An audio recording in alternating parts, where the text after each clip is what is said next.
అయితే నిశ్చేష్టులైన ఆ పాపాత్ములను చూసి యమధర్మరాజు ఏమని చెప్తాడంటే కనుక, వారి వారి పాపాలకు తగినటువంటి శిక్షను అనుభవింపచేయండి అంటూ భటులకు ఆజ్ఞాపిస్తారు. ఆ భటులు ఎవరయ్యా అంటే చండు ప్రచండు అనే ఇద్దరు దూతలు నిర్ణయాత్ములై పాపాత్ములందరినీ ఒక తాడుతో కట్టి నరకం దగ్గరకు, అనగా శిక్షలు అనుభవించే ఒక ప్రదేశానికి ఈ ఈడ్చుకొని పోతారు. అక్కడ ఏముంటుందయ్యా అంటే కనుక ఒక వటవృక్షం ఉంటుంది. అది ఎంత ఉంటుంది? 5 యోజనాలంత వెడల్పు, 1 యోజనమంత ఎత్తు కలిగి ఉంటుందన్నమాట. అయితే యమభటులు ఈ పాపులను తలక్రిందులుగా కట్టి కొట్టుతూ శిక్షలను అనుభవింపజేస్తారు. ఆ బాధలు భరించలేక దుఃఖిస్తూ పాపులను రక్షించు వాళ్ళు అక్కడ ఎవరైనా ఉంటారా అని ఆ ఆత్మ, ఆ జీవి వెతుకుతూ ఉంటాడట. ఎందుకు అంత శిక్షలు అనుభవించడం? భూలోకంలోనే మనకు అన్ని జన్మలలోనూ మానవ జన్మ ఉత్కృష్టమైనది కదా.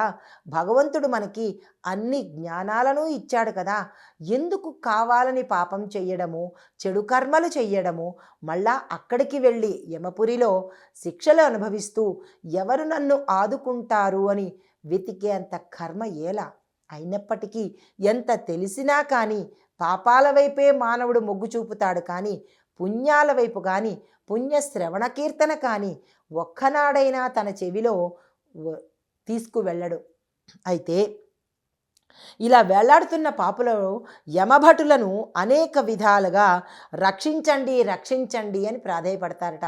మరి భూలోకంలో ఈ జీవుడు అంటే ఈ మనిషిగా ఉన్నప్పుడు ఎంతమంది ఆక్రందనలు చూసి కూడా నిష్కర్షగా నిర్భీతిగా పాపాలు చేయడము, చంపేయడము, కొట్టడము. ఏమమ్మా, మనకి ఇక్కడ ఎంత మీరు ఇబ్బంది పెడుతున్నారో అదే ఇబ్బందులు అక్కడ కూడా అనుభవింపజేస్తాడు.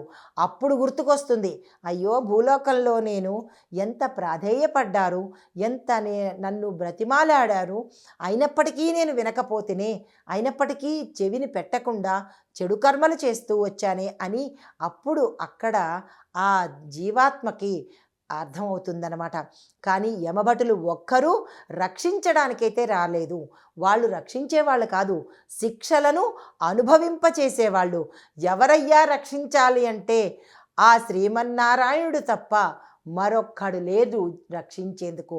అది భూలోకంలో ఉన్నప్పుడే దేనికైనా సరే నారాయణ నారాయణ అంటూ అప్పుడు ప్రాధేయపడకుండా, అప్పుడు నారాయణ నామస్మరణం చెయ్యకుండా, ఇప్పుడు కూడా ఆ ఇది లేకుండా, ఆ యోచన లేకుండా ఈ యమభటులను మాత్రమే ప్రాకులాడుతూ ఉంటారు.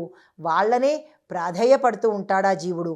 అయితే వివిధ రకములైన కఠోరమైనటువంటి క్రూరమైనటువంటి ఆయుధాలతో వాళ్ళని కొడుతూ ఉంటారట. పాపాత్ములారా, పాపకర్ములు నేల చేసి తిరి సులభములైన జలమును అన్నమును ఎవరికీ పెట్టకపోతిరి కదా. మీరు బతుకుండంగా ఏనాడు కనీసము ఒక్క ప్రాణికైనా మీ చేత్తో అన్నదానము చేసితిరా, ఒక్క ప్రాణికైనా చేతితో జలదానము చేసితిరా? అప్పుడు ఏమీ చెయ్యకుండా ఇప్పుడు అలమటించి ఏమి ఉపయోగము అని చెబుతూ వారి యొక్క పాపాలను గుర్తు చేస్తూ ఈ యమభటులు వాళ్ళకి శిక్షలను వేస్తారట. అయితే శ్రీహరి మాత్రమే మిమ్మల్ని క్షమించగలడు. ఇందాక చెప్పినట్టు ఏ పాపానికైనా నిష్కృతి శ్రీహరి నామస్మరణం తప్ప అన్యము లేదు. అది ఈ శరీరంతో ఉన్నప్పుడే పాపాలను తగ్గించుకొని నిరంతరము శ్రీమన్నారాయణుడు నామస్మరణ చేసుకుంటే ఎవరు శిక్షించగలరు ఆ ప్రాణిని? అది మనము కానకుండా అది పెడచెవిన పెట్టి నిరంతరము పాపాలు చేసుకుంటూనే పోతూ ఉంటాడు ఈ జీవుడు కలియుగంలో భూమి మీద. అయితే వివిధ ఆయుధములతో శరీరాన్ని కొట్టి హింసిస్తూ చీల్చి బాధిస్తూ మరుగు మరుగు నూనెలో వేసి అనేక విధముల శిక్షిస్తారట. తరువాత వారిని యముడు ఆజ్ఞ ప్రకారము తామిశ్రమము అనే నరకంలో పడవేస్తారట. శ్రీ మహావిష్ణువు గరుత్మంతుడికి ఈ విధంగా తెలియచేశారు.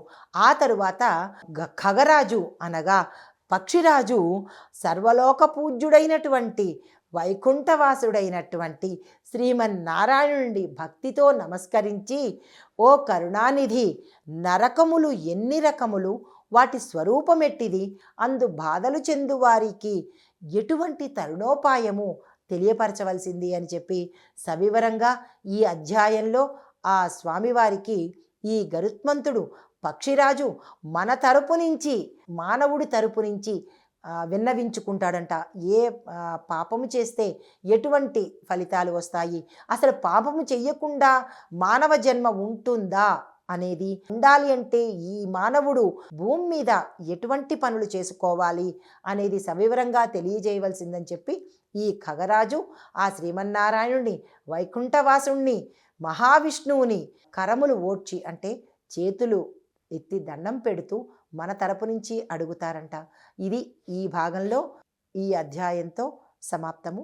మరుసటి అధ్యాయంలో ఒక మనిషి పాపాన్ని నుంచి ఎలాగా విముక్తుడవ్వచ్చు, ఏ కర్మ చేస్తే అతనికి పాపము అంటకుండా ఉంటుంది అనే విషయాలను తెలుసుకుందాము.